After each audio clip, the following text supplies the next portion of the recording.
அதிமுகவினுடைய மாணவரணி செயலாளர் சிங்கை ராமச்சந்திரன் அவர்கள் நம்முடைய இணைந்திருக்கிறார். சார் வணக்கம். இன்றைய தினம் கோபிச்செட்டிப்பாளையத்தில் ஒரு மிகப்பெரும் மாநாடு, ஒரு கூட்டம் நடைபெற இருக்கிறது, பொதுக்கூட்டம்.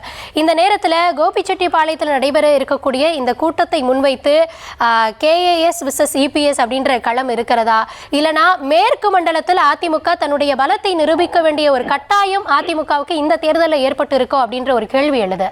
உங்க பார்வை என்ன? இது எல்லா கேள்வியும் நீங்களே தேவையில்லாம உங்களுக்குள்ளேயே எழுப்பிக்கிறதாம்மா.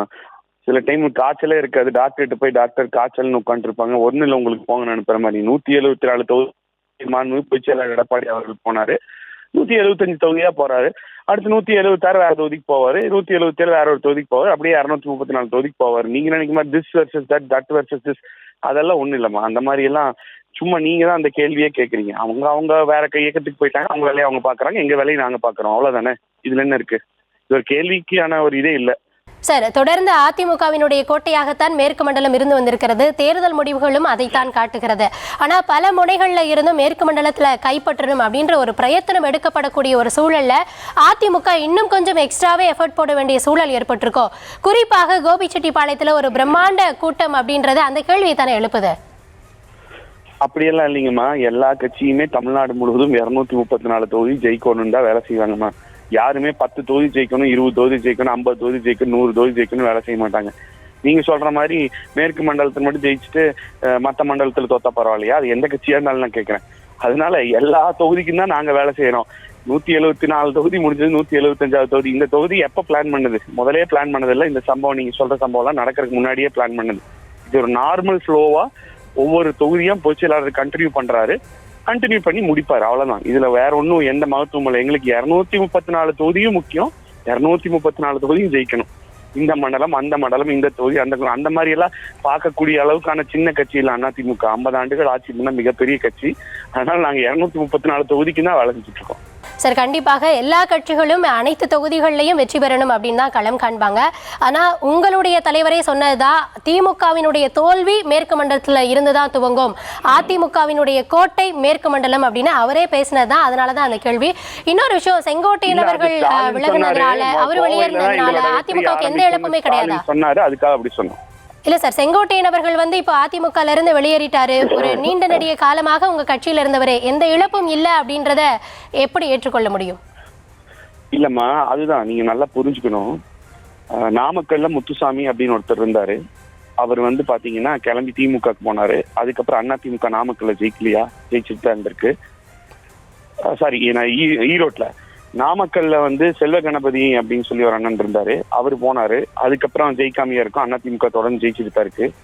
மதுரையில சேடப்பட்டி முத்தைய அண்ணன் போனாரு, அதுக்கப்புறம் ஜெயிக்கலையா அதிமுக அங்க தொடர்ந்து ஜெயிச்சுட்டு தான் இருக்கு. என்னைக்குமே நீங்க ஒண்ணு புரிஞ்சுக்கணுமா, அதிமுகங்கிறது தொண்டர்களின் இயக்கம். எந்த ஒரு தனி மனிதனும் இவ்வளவு பெரிய இயக்கத்தை கட்டுப்படுத்தவே முடியாது. an organization is always bigger than an individual அப்படின்னு சொல்லுவாங்க ஆங்கிலத்துல. அந்த மாதிரிதான் அதிமுகவும். அந்த தொண்டர்கள் போய் அங்க யாரு எம்எல்ஏக்கு நிக்கிறாங்களோ அவங்கள இவங்க தான் எம்எல்ஏ, ரெட்டலைக்கு போடுங்க அப்படின்னு சொல்லி வேலை செய்யறங்காட்டிக்கு தான் யாரா இருந்தாலும் அங்க எம்எல்ஏ ஆகுறாங்க. இது அதிமுகவுக்கு மிகவும் பொருந்தும். ஏன்னா கட்சி ஆரம்பிச்சது எம்ஜிஆர் அவர்கள். கட்சி ஆரம்பிச்சோடனே அவரே போயிட்டாரு. அவரு தான் கட்சி. நீ கட்சி இருக்குமா? நாங்க கட்சி இது வரைக்கும் எப்படி இருக்கு? அவர் இறந்தோன்னு கட்சி அழிஞ்சிருக்கணும்ல. அதுக்கப்புறம் அம்மா வந்தாங்க, மிகப்பெரிய ஆளுமை. அவங்க போன கட்சியில யாரு இருப்பா? அவங்கதான் கட்சி தான் அவங்க. நாங்க அதுக்கப்புறம் அம்மா அவங்க போனதுக்கு அப்புறம் கட்சி அழிஞ்சிருக்கணும்ல. இன்னைக்கு வரைக்கும் இருக்கோம். அதே மாதிரி இந்த தேர்தல்ல போன 2021 தேர்தல்ல அதிமுக வரலாற்றிலேயே அதிக எம்எல்ஏக்கள் ஜெயிச்சு எதிர்கட்சியா உட்கார்ந்துருக்கோம். எடப்பாடி 4 ஆண்டு கால ஆட்சிக்கு மக்கள் கொடுத்த சாட்சி. அது எப்படி நடந்தது? அம்மா இறந்தோன்னு போயிருக்கணும், இல்ல தோல்வி விட்டுருன்னா எதிர்கட்சியா இவ்வளவு சீட் ஜெயிச்சிருக்க கூடாது. திமுக கருணாநிதி அவர்கள் இருந்தப்பவே 2011 எதிர்கட்சி அந்தஸ்தே இழந்தது. அப்ப அம்மாவும் இல்ல, 10 வருஷம் ஆட்சியும் பண்ணோம். நாங்க ஐடியில எதிர்கட்சி அந்தஸ்தையாவது இழந்திருக்கணும்ல. அதெல்லாம் எதுவுமே நடக்கலையே. 75 சீட்டு அதிமுக வரலாறுலயே அதிகமா தானே ஜெயிச்சோம். அதனால நீங்க ஒண்ணு புரிஞ்சுக்கணுமா, தொடர்ந்து இந்த பெண் அமைப்பு மத்தவங்க எல்லாம் அதிமுக இப்படி ஆயிடுச்சு அப்படி ஆயிடுச்சு. என்னைக்காவது திமுக எங்கேயாவது நாங்க இந்த சாதனை செஞ்சிருக்கோம் எங்களுக்கு ஓட்டு போடுவேன்னு கேட்டிருக்காங்களா? இல்ல. மக்கள் வெறிச்சு போயிருக்காங்க. 3 தடவை இன்க்ரீஸ் பண்ணிருக்கீங்க. கரண்ட் பில்ல மட்டும், பால் விலை ஏற்றிக்கிறீங்க, சிலிண்டருக்கு இது கொடுக்குறேன்னு கொடுக்கல, பெட்ரோல் விலை குறைக்கிறேன்னு சொன்னாலும் குறைக்கல, மாசம் ஒரு வரை மின் கட்டணம்னு சொன்னீங்க பண்ணல, கல்வி கடன் ரத்து நீங்க பண்ணல, 1500 OAP நீங்க பண்ணல. எல்லாருக்கும் 1000 ரூபாய் நீங்க இன்னைக்கு வரைக்கும் கொடுக்கல, மடிக்கணினி இப்பதான் அறிவிச்சிருக்கீங்க. இந்த மாதிரி இத்தனை விஷயங்கள் இருக்கும்போது இதுதான் வந்து மிகப்பெரிய பிரதான விஷயம். நீங்க இன்னொன்னு புரிஞ்சுக்கணும், 85% மக்கள் அரசியல் நியூஸையே ஃபாலோ பண்றது இல்ல, 15% தான் ஃபாலோ பண்றாங்க.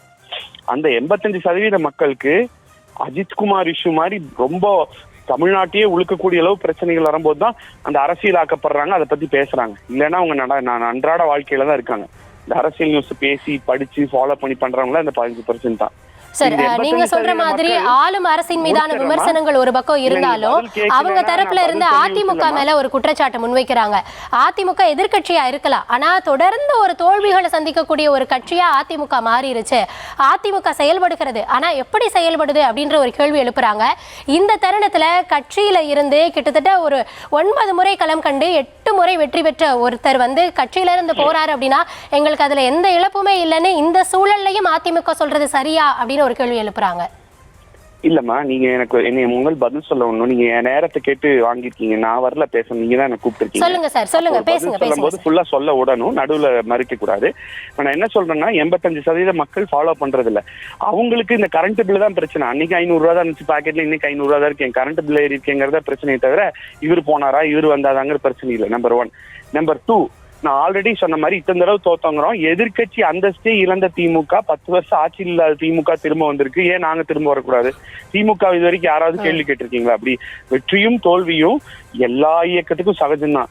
இன்னைக்கு வந்து வர்ற 2026 தேர்தலில் எங்களோட வெற்றி, அந்த வெற்றிக்கு நாங்க எழுதுற உரை அது திமுக முடிவுரையா இருக்கும். நன்றி சார். இந்த தருணத்தில் இணைப்பில் வந்து உங்கள் தரப்பு பார்வையை பகிர்ந்தமைக்கு மிக்க நன்றி.